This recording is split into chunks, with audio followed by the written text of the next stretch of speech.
할렐루야. 사람이 마음으로 자기의 길을 계획할지라도 우리의 걸음을 인도하시는 분은 하나님이신 줄 믿습니다. 새해가 시작이 되었습니다. 여러분, 요새 저는 복배가 많이 불렀어요. 만나는 분들마다 복 받으라고 그러셔가지고 복 받는 건 절제를 안 했더니 배가 빵빵합니다. 근데 정말 우리 욕심을 채우는 그런 복 말고 하나님의 복이 임하기를 원합니다. 성결한 복, 예수님 말씀하신 8가지 복, 또 거룩한 복, 그런 복이 우리에게 임한다면 하나님께서 우리의 앞길을 인도해 주실 것이고 우린 하나님의 신실한 사람으로 살아가게 될 줄로 믿습니다. 올해는 무엇보다도 하나님을 경배하는 일에 우리가 잘하길 원합니다. 오늘 1월 첫 주일인데 여러분들의 예배를 하나님께서 받으시고 우리 각자에게 필요한 은혜와 평강을 주시기를 간절히 기원합니다.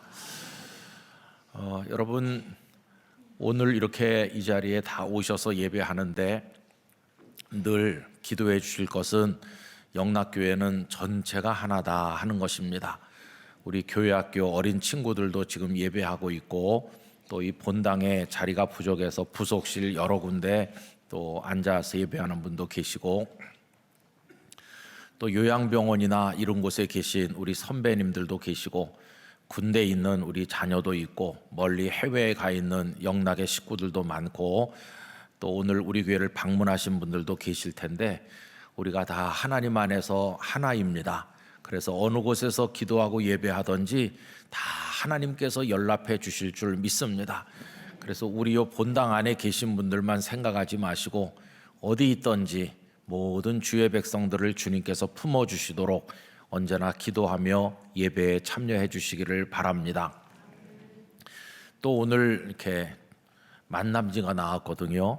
그래서 참 이름이 좋잖아요. 우리 믿음이 만나고 사랑의 교제가 만나는 지면인데 우리 홍보출판부에서 정성을 다해서 이렇게 만들었고 앞에 넘기시면 누가 나올까요? 저도 나옵니다. 그래 다 받아가시고 그 다음에 여러분들 댁 근처에 사는 권사님 집사님이 요새 아파서 교회 못 온다 그러면은 또 받아다 주시고 또 전도용으로도 쓰시고 우리 만남지를 잘 활용해 주시기를 부탁드립니다. 저 같은 목사는요 성도님들보다 시간을 조금 이렇게 앞당겨서 삽니다. 왜 그러냐 하면 벌써 봄이 되면 내년도 우리 교회는 어떻게 목회를 해야 되나, 내년도 목회 표어는 어떻게 정할까, 이거를 미리 생각하니까 시간을 앞당겨 사는 셈이죠. 작년에 80주년 행사가 한창일 때 저는 81주년 되면 우리 교회는 무슨 표어를 가지고 어떻게 나가야 될지 하나님 이 종에게 영감을 주십시오 이런 기도를 했거든요. 우리 80주년 한 해를 지내면서 우리 교회를 많이 되돌아보았습니다. 문자 그대로 은혜의 80년이었습니다. 한경직 목사님과 성도들로 하여금 여기서 첫 예배를 드리게 하셨는데 그 이후로 오늘까지 하나님의 은혜로 살아왔습니다. 또 영락교회가 하나님 나라 복음을 위해서 국내에 국외에 참 많은 일을 감당했다는 것도 알게 되었습니다. 그런 하나님 베푸신 은혜를 기억하고 우리 선배들의 헌신을 잊지 않기 위해서 디지털 역사 박물관을 만들기도 하고 또 80주년 사도 편찬하는 도중에 있고 그렇습니다. 그러면서 우리 속의 한쪽 구석에는 무슨 생각이 생겼냐 하면은 자랑하고 싶은 생각도 생기더라고요. 여러분, 자랑하고 싶다 이거는 좀 잘 봐줄 수 있는 말인데 그게 조금 더 커지면 뭐가 될까요? 그게 교만이 되는 거죠, 그죠? 우리끼리 자랑하는 거는 뭐 우리끼리 하는 거니까 그렇지만 나가서 한번 바깥에다 자랑해보고 싶은 생각도 생기는 게 사실이에요. 그래서 어느 교회 다니세요? 그러면은요, 막 큰 소리로 영락교회 다녀요. 그것도 또 오래 다녔어요. 우리 조부모 때부터 다녀요. 그렇게 자랑하고 싶은 생각도 없는 건 아니에요, 그죠?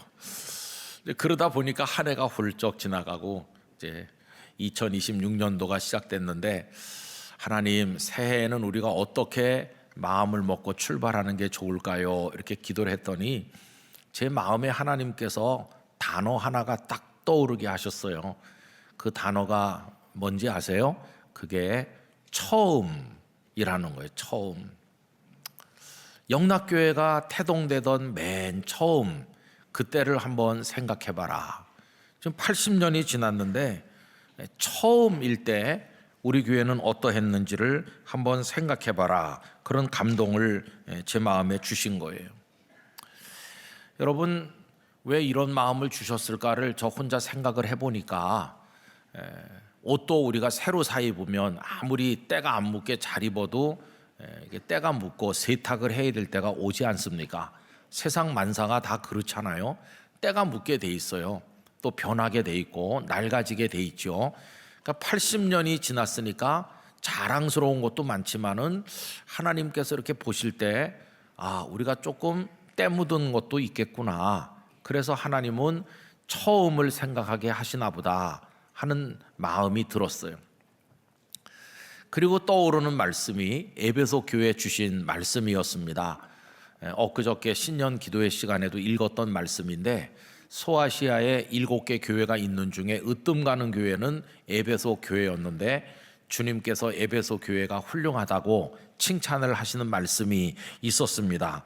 요한계시록 2장 2절 3절을 보면 내가 네 행위와 수고와 네 인내를 알고 또 악한 자들을 용납하지 아니한 것과 자칭 사도라 하되 아닌 자들을 시험하여 그의 거짓된 것을 네가 드러낸 것과 또 네가 참고 내 이름을 위하여 견디고 게으르지 아니한 것을 아노라.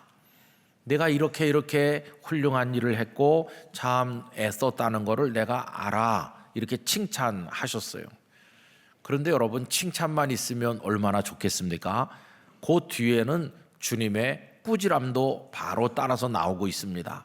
그 꾸지람이 4절과 5절에 나오는데 우리 화면에서 다 같이 읽어보겠습니다. 그러나 너를 책망할 것이 있나니 너의 처음 사랑을 버렸느니라. 그러므로 어디서 떨어졌는지를 생각하고 회개하여 처음 행위를 가지라. 만일 그리하지 아니하고 회개하지 아니하면 내가 네게 가서 그 자리에서 옮기리라. 아멘. 참 아멘 하기 무서운 말씀인데요. 예수님께서 책망하신 내용은 처음 사랑을 버렸다. 그리고 그 사랑에서 우러나는 처음 행위를 버렸다는 겁니다. 회개해서 그 처음 사랑을 회복하고 처음 행위를 다시 회복해라. 그렇게 하지 아니하면 촛대를 옮기겠다고 하셨어요. 이 촛대는 교회를 상징하는 겁니다. 그러니까 촛대를 옮겨버리겠다는 것은 이 교회는 문 닫게 하겠다. 이런 뜻으로 이해해야 되겠죠. 참 무서운 책망이었어요. 그래서 칭찬도 많이 있었지만은 그들이 주님께 받은 책망은 사소한 책망이 아니고 촛대를 옮긴다고까지 말씀할 정도로 굉장히 치명적이고 심각한 책망을 받았다는 사실을 알게 되었습니다. 이런 말씀을 주님께서 생각나게 하시면서 이제 그 다음 연결되는 생각은 그렇다면 지금 81주년을 맞이하는 영락교회를 하나님께서 이렇게 내려다보실 때 주님의 눈에 우린 어떻게 보이고 있을까? 그런 질문. 또요, 에베소 교회 보고 처음 사랑 가져라, 처음 행위를 가져라 이렇게 말씀하면 그럼 우리 영락교회의 처음 사랑, 영락교회 성도들의 마음에 있었던 처음 마음, 처음 행위, 그런 건 도대체 뭘까 하는 생각이 들었습니다. 그건 아마 1945년 12월 2일 한경직 목사님과 27분의 성도가 여기서 배단위 전도교회라는 이름으로 첫 예배를 드릴 때의 마음일 것이라고 생각합니다. 한번 상상해 보세요. 여기 첫 예배를 드리는 분들의 눈에 눈물이 멈추지 않았을 겁니다. 그분들은 여기 계실 이유가 없는 분들이시거든요. 왜냐하면 저 이북 땅에서 잘 살고 계셨던 분들이세요. 그런데 왜 여기까지 오셔서 여기서 눈물의 예배를 드려야만 했던 것인가? 이유는 딱 하나입니다. 거기 뭐 주무실 집이 없고 뭐 여기 와서 더 성공하려고 하는 욕심이 있어서 그런 거 아닙니다. 그분들이 정든 고향 산천을 떠나시고 사랑하는 사람들과 헤어지고 또 당신들의 삶의 터전과 그 집들이며 모든 걸 다 그대로 놓고 그걸 포기하면서까지 38도선을 넘어서 이 땅에 내려오신 이유는 딱 하나, 하나님을 제대로 믿기 위해서였어요. 하나님을 자유롭게 믿기 위해서였습니다. 저쪽에는 해방되자마자 김일성이 소련군 탱크들을 몰고 진주했잖아요. 공산당 사회가 된 것이죠. 공산당 사회는 하나님을 인정하지 않는 사람들이잖아요. 그래서 그분들은 믿음의 자유를 찾아서 이곳으로 내려오신 겁니다. 여기서 첫 예배 드릴 때 감격도 있었을 것이고 아픔도 있었을 것이고 앞으로 여기서 믿음 생활 잘하겠다, 다 두고 온 것을 보상받고도 남을 만큼 여기서 하나님을 잘 경외하겠다, 그런 다짐들을 하시지 않았겠어요? 여러분, 그게 첫 사랑이죠. 주님을 향한 첫사랑, 첫 마음이고 다짐이고, 그리고 거기 모인 성도들끼리 사랑하면서 나가서 복음을 전도하는 그게 첫 행위가 아니었겠어요? 그 영락교회가 개척될 때는 그러했다 하는 것입니다. 지금 80년이 넘어가고 있으니까 영락교회도 한때는 개척교회였었다는 걸 우리가 잊어버리고 있지만 영락교회도 시작은 개척교회로 시작했다는 걸 알아야 됩니다. 여러분, 개척교회를 아시나요? 사실 저도 지금까지 목회하면서 좀 아쉬움 중에 하나는 교회를 내가 한번 개척을 해봤어야 되는데 그런 게 좀 아쉬움이더라고요. 은퇴하고라도 개척을 해볼까? 그런 충동도 느낄 때도 있긴 있어요. 근데 여러분, 개척교회는 어떤 교회일까요? 한마디로 말하면 아무것도 없는 교회입니다. 우선 사람이 없습니다. 그 다음에 예배당도 없습니다. 뭐 이런저런 다양한 목회 프로그램도 없습니다. 그냥 없는 것 투성이에요. 아주 기본적인 것만 있습니다. 우선은 뭐 목사님 가정 하나만 있고 목사님 혼자 있어도 기본적으로 하는 게 뭐가 있을까요? 예배. 예배는 개척교회도 있습니다. 가장 중요한 기본이죠. 그리고 눈물로 드리는 기도가 있습니다. 그리고 사모함으로 받아 읽는 하나님의 말씀이 있습니다. 그리고 나가서 길거리에 사람들 만나서 하나님의 복음을 전도하는 이 사역이 아주 최소한이겠지만은 있습니다. 개척교회는 그런 것밖에 없죠. 가장 기본 몇 가지가 있어요. 그리고 이제 성도들이 1명, 2명, 이렇게 10명, 20명 모여도 개척교회가 뭐 다양한 활동을 할 수는 없고 어느 정도 규모가 될 때까지는 그저 예배 드리고 기도하고 말씀을 나누고 나가서 또 전도를 하고 뭐 그런 정도만 할 뿐이에요. 참 개척교회는 없는 게 많습니다. 우리 영락교회도 처음엔 그랬겠죠. 그런데 여러분, 개척교회는요, 개척교회가 아닌 교회들에서 볼 수 없는 것들이 많이 있습니다. 개척교회만이 가지고 있는 것. 이런 개척교회 얘기를 하면 고 이중표 목사님 생각이 자주 납니다. 이중표 목사님도 한신교회를 개척하셔서 무진 고생도 하시고 애도 쓰신 분이신데 나중에 하나님께서 은혜를 주셔서 그 교회가 점점 성장했습니다. 그래서 그 교회가 소속된 교단에서 가장 크고 모두가 다 칭찬하는 교회가 됐습니다. 목사님께서는 그 교단의 총회장도 지나셨죠. 그랬더니 사람들이 그 이 목사님을 다 존경하는 마음으로 박수를 보냈습니다. 목회 성공하셨다, 훌륭한 목사님이다 이러면서 그 목사님을 이렇게 받들었습니다. 근데 제가 그 목사님께 이 얘기를 여러 번 들었는데요, 그 목사님은 절대로 당신이 훌륭한 목사라고 생각하지 않으셨습니다. 오히려 말씀하시기를 큰 교회 목회자들은 개척교회 목사님보다 믿음도 보잘것없고 영성도 떨어진다, 그런 말씀을 여러 번 하시더라고요. 그러면서 개척교회 목사님이 왜 그렇게 뛰어난 믿음과 영성을 가졌는지를 이렇게 농담으로 시작하셨어요. 그 이유는 높은 데 있어서 그렇다고, 4층, 5층 이런 데 상가에 개척교회가 있잖아요.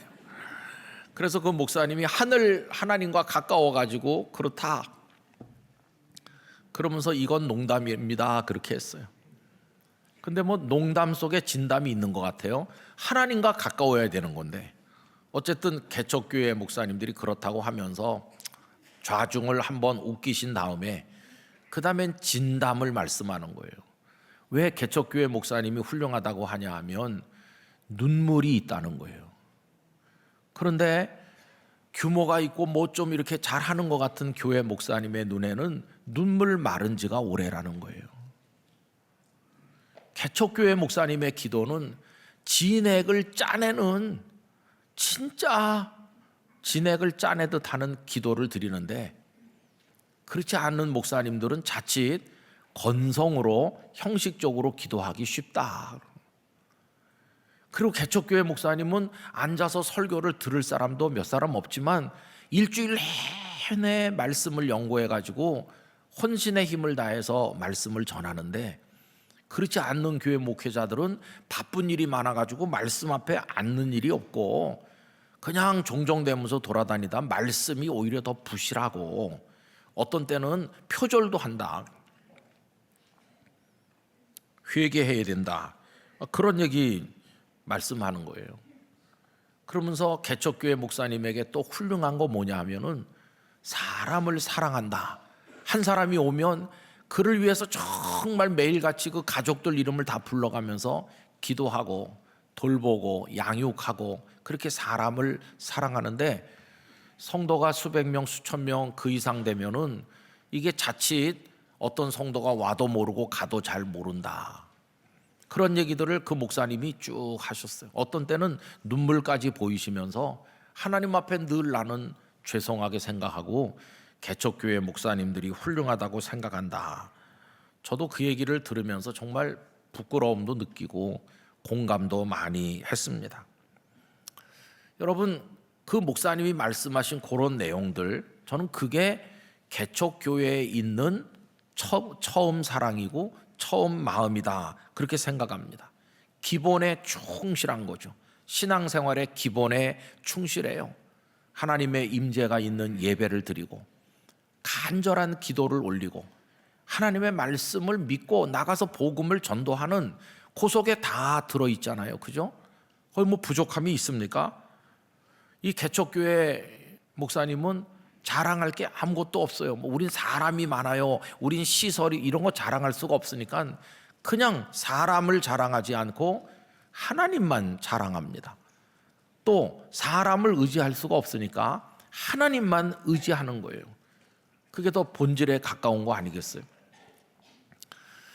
개척교회 출석하는 성도들도 그렇지 않나, 이렇게 생각이 들어요. 아유, 왜 개척교회 다니세요? 그럼 어렵고 불편한 거 많을 텐데요. 그러면은 어떤 분들은 그래도 있을 건 다 있습니다. 우리가 정말 주님의 임재 가운데 예배하고 마음을 다해 기도를 올리고 또 말씀을 진지하게 받고 그리고 우리가 복음을 전하고, 뭐 예수님 믿고 구원받는데 여러분 그거면 되는 거죠. 그죠? 예수님 믿고 구원받는데 무슨 주차장이 필요하거나 무슨 뭐 화려한 시설이 필요한 건 아니잖아요. 우리 교회도 있을 건 다 있습니다. 예수님 믿고 구원받는데 필요한 거는 거기도 다 있는 거죠. 그죠? 그리고 개척교회 성도님들의 특징은 교회가 뭐 해줄 형편이 못 되니까 아무것도 교회에 기대하는 게 없어요. 뭐 교회에다 요구하는 것도 없고, 오히려 와서 보면 너무 안타까워가지고 집에 있는 거 갖다가 교회에다 다 이렇게 하는 거예요. 집에 있는 선풍기도 들고 오고, 개척교회 성도님들은 의식 구조가 이렇게 많이 다르다 하는 것을 알 수 있습니다. 여러분, 그게 개척교회고 오히려 그 속에 주님이 원하시는 처음 사랑이, 처음 행위가 잘 녹아들어 있는 게 아닌가, 그런 생각이 들어요. 그럼 여러분, 모든 개척교회들의 원조가 어딘지 아세요? 원조는 사도행전에 나오는 예루살렘 교회입니다. 예루살렘 교회가 모든 교회의 원조니까요. 거기도 아무것도 없었어요. 예배당이 없어가지고 마가 요한의 어머니네 그 다락방에서 주로 이렇게 모였고, 그냥 뭐 어디서든지 3, 4, 5 모이면 거기가 기도 처소가 되는 것이고, 베드로 사도에게는 뭐 이런 강단도 없어가지고 그냥 길거리에 나가서 오순절에도 그냥 성전 그 뜰에서 그냥 야외에서 사람들에게 외쳤어요. 어디서든지 그냥 외치고 가르치는 거예요. 뭐 가진 게 없었어요. 여러분, 그분들은 설교도 뭐 이렇게 기승전결이 분명하고 세련되고 뭐 이런저런 학자들을 인용하고 그런 거 없어서 그냥 아주 단순하고 소박하고 그냥 거칠기 이를 데 없는 설교였어요. 사도행전 2장에 나오는 베드로의 설교를 보면은 아주 단순합니다. 하나님께서 우리를 사랑하신다. 그래서 독생자를 메시아를 보내주셔서 십자가에 죽게 하셨고 부활하게 하셔서 생명의 주가 되게 하셨는데, 회개하고 그 예수 그리스도를 믿으면 구원을 얻고 하나님의 자녀가 되고 성령을 선물로 받는다. 여러분, 아주 간단한 설교였어요. 이게 베드로 사도만 그렇게 설교한 게 아니라 굉장히 학식이 많았고 대단히 세련되었던 사도 바울도 전도여행 다니면서 예컨대 비시디아 안디옥 거기나 가서 설교한 거 보면 똑같아요. 하나님의 사랑을 얘기하고 예수 그리스도 안에 있는 구원의 은혜를 얘기하고 성령께서 어떻게 목이 고든 우리들을 감동시켜서 예수님을 믿게 하는지 성령의 임재와 역사를 얘기하고 회개하고 복음을 믿으라. 설교가 다 똑같아요. 그분들이 언제 신학교 다니면서 설교학을 배웠겠어요? 그런데도 여러분, 그 결과는 엄청났습니다. 왜냐하면 베드로 사도가 그렇게 거칠어 보이는 설교를 했지만은 그 말씀을 들은 사람 중에 3,000명이나 회개하고 돌아와서 세례받았다. 바울 사도가 가는 데마다 유대인 회당에서도 변화되는 사람이 있고 이방인들 우상 숭배자들도 회개하고 돌아와서 주님을 믿고 교회들이 세워지고 회개 역사가 일어나니 성령께서 일으키시는 놀라운 역사였다는 것이. 또 성도들은 어땠나요? 사도행전 2장 뒷부분에 가보면 모이기에 힘쓰고 성전에도 모이고 기도하고 떡을 떼고 교제하고 서로 다 유무상통하면서 도와주고 그러면서 모든 사람들에게 칭송을 받으니 안 믿는 사람들이 볼 때 야, 저 사람들 정말 특별하구나. 그들 속에 기쁨이, 감사가 충만했어요. 그러니 여러분, 그게 문자 그대로 춤추는 신앙생활 아니었겠습니까? 성령 안에서 복음의 능력으로 춤추는 교회, 예루살렘 교회가 우리에게 보여주는 모습이었는데 주님께서 이 땅의 교회들이 그렇게 되기를 원하고 계신 줄로 믿습니다. 그렇게 소박했지만, 가진 것도 없는 것 같지만 거기 참된 복음의 역사가 나타나 있었어요. 더군다나 정말 그분들을 보면서 놀라는 거는 그런 게 없는데도 불구하고 그렇게 살아있는 신앙생활을 했을 뿐만 아니라 스데반 집사님, 야고보 사도가 순교하면서 그 이에 핍박이 일어나는데 순교로 자신을 드린 사람들이 많다는 거예요. 이렇게 다 갖춰진 데서 의리의리한 시설을 가지고 예배를 드려도 우리가 미지근한 판에 그분들은 그런 상황에 있었는데도 그 신앙이 그게 살아있었고 예수님을 배반하지 않았고 복음을 배신하지 않았다는 거예요. 참 놀라운 능력 아닙니까? 살아있는 신앙, 살아있는 교회였어요. 핍박이 일어나면 교회 공동체가 깨졌어요. 왜냐하면 핍박 때문에 흩어지니까 공동체가 깨지지만 믿음은 절대로 깨지지 않았고 흩어져 가는 데마다 복음을 전하니 오히려 복음이 더 넓게 확산되는 기회가 된 것을 알고 있는 것이죠. 이게 초대교회적, 개척교회적 모습인데 이게 여러분 그때만 있었던 게 아니고 지금도 있는 거죠. 여러분, 지금도 개척하는 교회들 가보면 그런 처음 믿음과 처음 사랑을 가지고 주님 앞에 서는 것이고, 여러분 선교사님들이 다 그런 분들 아닙니까? 저 아시아, 아프리카 오지에 들어가 보면 누가 예배당을 져놓고 기다리나요? 믿을 사람들이 많이 있나요? 아무것도 없는 곳에 진짜 아무것도 없죠. 가서 선교사님 내외가 그들에게 예배를 가르치고 예수님을 가르치고 말씀을 가르치고, 그래서 10여 명 20여 명 모이면 그 정글 속에 집 짓듯이 엉성하게 지어놓고 그 교회라고 하고 또 예배당이라고 하고 그러잖아요. 지금 현재도 그런 영성이 살아있는 곳에서 복음의 역사가 나타나고 있고, 저는 요 가까운 휴전선 너머에도 그런 처음 사랑과 믿음을 가진 이들에 의한 신앙의 계승이 이루어져 가고 있다고 저는 믿습니다. 북한의 지하교회, 거기 무슨 내놓고 믿을 수 있는 환경이 안 되잖아요. 그렇지만 그분들이 예배를 드리고 혼자 드리든 숨어서 드리든 그리고 말씀을 붙들고 있기 때문에 그쪽에 활동하시는 분들이 뭐 30만 명의 지하교회 성도가 있느니 확인하기는 어렵지만 그런 말씀들하고 저는 그렇게 있다고 저는 믿습니다. 하나님이 역사하시면 뒤집어질 날이 올 것이라고 저는 믿습니다. 그게 이제 개척교회 속에서 보는 그런 거예요. 초라하지만 가진 게 없지만 처음 사랑, 처음 믿음, 처음 마음, 처음 행위가 살아있으면 하나님께서 처음이라는 단어를 생각나게 하시는 건 바로 그런 것 때문이다 하는 생각이 드는 것이었어요. 요 한 몇 달 전부터 제 마음속에 자꾸 사도 요한이 생각나요. 사도 요한은 예수님의 12제자 중에 나이가 제일 적었었는데 예수님의 사랑도 많이 받았잖아요. 근데 그분은 다른 사도들은 다 순교하신 데 반해서 그분은 순교하지 않고 1세기 말 거의 100년 될 때까지 생존하시다가 하나님 나라에 가셨어요. 그럼 어떻게 생각하세요? 야, 요한은 오래오래 살아서 좋으셨겠다. 그렇습니까? 저는 그 요한의 1세기 말까지 살아가는 그 삶에서 너무도 고단하고 힘들었을 그분의 영적 싸움을 바라보게 됐어요. 여러분 사도행전을 펼치면 이 요한 옆엔 언제나 베드로가 같이 나옵니다. 베드로와 요한, 베드로와 요한. 성전 미문에 앉은뱅이 장애인을 일으킬 때도 베드로와 요한. 늘 같이 다녔는데 어느 날 베드로가 먼저 빠지시잖아요. 그게 언제입니까? 60년대 중반 네로가 통치할 때 로마에서 베드로는 먼저 순교하셨잖아요. 그리고 요한은 남겨진 자가 된 겁니다. 그런데 사도들이 그때 다 같이 모여 있는 게 아니고 도마 같은 분은 인도로 가고 다 이렇게 뿔뿔이 흩어져 나갔어요. 카톡 메시지를 할 수 있는 시대도 아니고 그때 흩어진 건 하늘나라에서 만나자 이러면서 헤어진 거예요. 각자가 복음을 들고 다 대륙이 다른 곳으로 나갔어요. 한 70년대쯤 들어와서는 전부 다 순교하셨어요. 그리고 이 남아 계신 유일한 혼자 남은 분이 요한이에요. 그럼 여러분 요한이 혼자 남아서 그 흩어져 있는 교회와 성도들을 지탱하기가 얼마나 어렵겠어요. 같이 예수님의 품에 기대고 같이 먹고 자고 말씀을 배웠던 동료들은 다 먼저 떠났고 이제 나 혼자 남아서 이 교회를 지탱해야 되는구나. 근데 곳곳에 핍박이 일어나죠. 영지주의 같은 이단들이 교회 안에 나타나가지고 교회를 허물고 적그리스도들이 나타나서 교회를 어지럽히죠. 그런 최악의 조건. 그 다음에 성도들이 요즘처럼 성경을 가지고 있지도 않잖아요.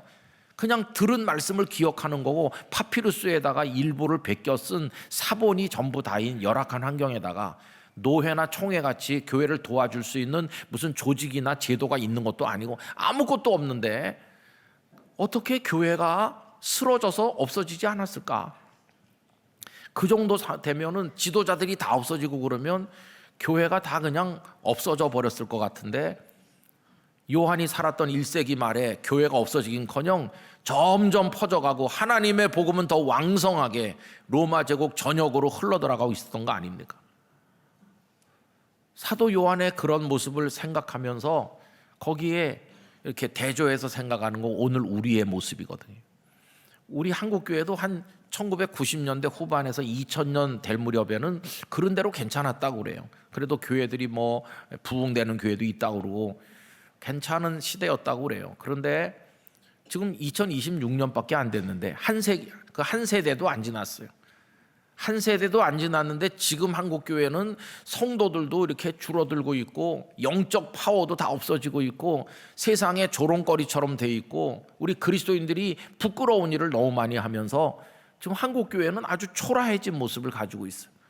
아니 요한은 그렇게 어려운 시대에도 성도들과 함께 교회를 지키고 복음이 더 널리 퍼져나갔는데 우리는 이렇게 좋은 시설과 모든 걸 다 가지고 전국에 수만 개 교회가 있다고 하는데 왜 이렇게 우리는 힘이 하나도 없고 연약한 가운데 쓰러지기 직전에 내몰리고 있나? 여러분 그때는 하나님이 계셨고 지금은 안 계셔서 그런가요? 아닙니다. 여러분 삼위일체 하나님 우리 주님은 어제나 오늘이나 영원토록 동일하신 주님이신 줄 믿습니다. 이 복음의 말씀이 그땐 능력이 있었고 지금은 능력이 없나요? 지금도 믿는 자에게 구원을 주시는 하나님의 능력인 것은 똑같아요. 다 똑같은데 뭐가 문제인가? 내가 문제다. 그런 생각이 드는 거예요. 그 당시 성도들은 주님의 은혜를 깊이 경험했는데 나는 수박 겉핥기식으로 그리고 사탄이 와서 찔러대면 금방 나가 떨어지는구나, 힘이 없어서. 그분들은 하나님의 신령한 은혜를 정말 평생 잊히지 않도록 능력 있게 체험을 해서 살아있는 신앙생활을 했는데, 우리는 그냥 머릿속으로만 알고 현실 속에서는 무수히 패배하면서 연약해서 그렇구나, 그게 우리 문제구나. 그럼 여러분, 이걸 해결하는 방법은 뭘까요? 해결하는 방법은 간단한 거예요. 부실한 우리 자신이 회복되는 것입니다. 내가 은혜를 깊이 체험하지 못한 게 문제라면 주님의 깊은 은혜를 사모하는 겁니다. 그분들이 전한 게 복음이고 그분들을 능력 있게 한 게 복음이라면 우리도 예수님의 복음을 굳게 붙들어야 되겠다. 복음 안에 하나님의 능력과 사랑이, 구원이 다 들어있는 줄 믿기 때문에 다시 우리가 복음을 붙드는 교회와 성도가 돼야 될 줄로 믿습니다. 그래서 제 마음이 처음이라는 단어를 통과해갖고 복음에 탁 꽂히게 되는 거예요. 81주년 되면 영락교회는 복음을 붙들고 살아라. 그래서 표어를 정하기를 복음의 능력으로 춤추는 교회, 이렇게 정한 거예요. 여러분, 표 정하는 것도 어렵습니다. 이게 좀 운율도 맞춰야 돼요. 너무 이상하게 길어도 안 되고 짧아도 안 되고 여러 번 해보고 이 정도면 괜찮을까? 성도들이 탁 머릿속에 잘 기억도 하셔야 돼요. 그래도 제가 애썼다는 걸 알아주시기 바랍니다. 성령께서 주신 거예요. 복음의 능력으로 춤추는 교회. 그러면서 개척교회적인 처음 믿음, 처음 사랑으로 돌아가서 복음 하나밖에 없는 그 예루살렘 교회, 그때를 생각하면서, 여기 한경지 목사님과 성도들이 처음 시작하던 그때를 생각하면서 이렇게 할 때 이제 81주년인데 81주년 되걸랑 앞에 팔자는 빼라, 그런 감동을 주셨어요. 팔자 빼고 나니까 일자 하나만 남잖아요. 우린 올해 첫 해입니다. 첫 해. 그래서 개척교회입니다. 개척교회. 원년 새로 시작하는 그런 마음으로 우리 영락교회 성도 여러분, 개척교회 성도 같은 믿음으로 소박하고 순수하고 겸손하게 예배하고 기도하고 말씀을 붙들고 복음을 전도하면서 그 복음 안에 있는 능력을 경험하실 수 있기를 바라는 것입니다. 그런 간절한 마음을 저에게 주시더라고요. 그 표를 정할 때 성경 구절이 생각난 게 오늘 본문이거든요. 그 중에서 16절과 17절 1월의 암송 구절이기도 한데요. 우리 다 같이 읽어보도록 하겠습니다. 내가 복음을 부끄러워하지 아니하노니 이 복음은 모든 믿는 자에게 구원을 주시는 하나님의 능력이 됨이라. 먼저는 유대인에게요 그리고 헬라인에게로다. 복음에는 하나님의 의가 나타나서 믿음으로 믿음에 이르게 하나니 기록된 바 오직 의인은 믿음으로 말미암아 살리라 함과 같으니라. 아멘. 이게 이제 올해 우리가 붙들고 나가는 말씀이고 또 암송 귀절이기도 하니까 여러 번 읽어주시기를 바랍니다. 복음의 능력으로 춤추는 교회, 복음의 능력으로 춤추는 성도, 우리 그렇게 되길 원합니다. 자, 그러면 이제 한번 해봐야 될 거 아니겠어요? 2번 하는데 처음에는 춤추는 교회로, 그 다음에는 나를 생각하면서 춤추는 성도로 이렇게 2번 합니다. 앞에는 제가 하고 뒤에는 여러분이 하시는 거예요. 딱 이렇게 해보겠습니다. 우리 크게 하나로 연습하지 말고 잘하시잖아요, 그죠? 복음의 능력으로, 복음의 능력으로 그렇게 되시기를 축원합니다. 올 한 해 하나님의 은혜가 우리 교회에 충만해서 교회가 날마다 일어나고 다 기뻐서 춤추듯 그렇게 신앙생활하고 하나님의 뜻을 이루기를 기원합니다. 기도하겠습니다. 아버지 하나님, 81년이나 되도록 저희 교회를 이끌어 주셔서 감사합니다. 자랑할 만한 아름다운 선배들과 사역들이 있게 해주신 것도 감사합니다. 그러나 81주년을 맞이하며 처음 사랑을 가지고 있나 회개하는 마음으로 처음 행위로 돌아가기를 원합니다. 아무것도 없는 첫 교회들이 복음 하나를 붙들고 시작한 것처럼 저희도 복음을 붙들고 시작하길 원합니다. 복음을 믿고 복음의 능력을 체험하고 성도들의 날마다 아침 저녁 주님과 동행하고 살아계신 하나님의 능력을 생활 속에서 체험하여 간증거리가 넘쳐나게 하여 주시옵시고 복음의 증인으로 살아가게 하여 주시옵시고 겸손하고 소박하게 주님을 사랑하게 하여 주옵소서. 우리 영락교회 큰 은혜와 복을 주실 줄 믿사옵고 우리의 생명이신 예수님의 이름으로 기도하옵나이다. 아멘.